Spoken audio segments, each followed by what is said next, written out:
Lost your iPhone 17 Pro Max or scared it might get stolen someday? Don't panic. I will show you some easy trick to track, locate, and find your lost iPhone anytime, even if it's switched off.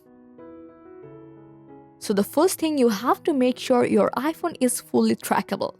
So just open up your settings and your Apple ID, and from your Apple ID, go for Find My, and here you have to make sure Find My is turned on and also Share My Location is enabled. Now go back settings again, scroll a bit, and from Privacy and Security, and make sure Location Services is turned on.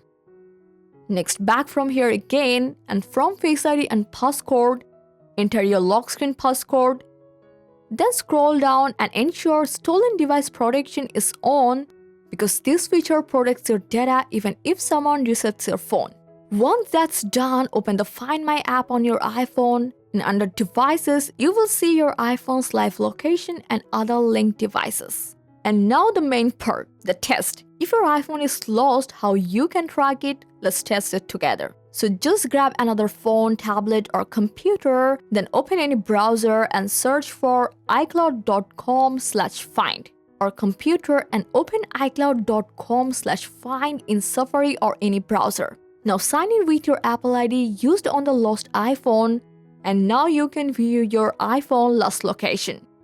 You can play a sound to locate it nearby. You can also lock your iPhone remotely, enter a phone number and a short message, then activate lost mode, and your iPhone will be locked and display that information. You can also erase your important data, but don't tap this remove option unless you are sure, because this will erase your Apple ID and make tracking impossible. This is the smartest way to protect and track your iPhone. Hope this guide helped. Thanks for watching.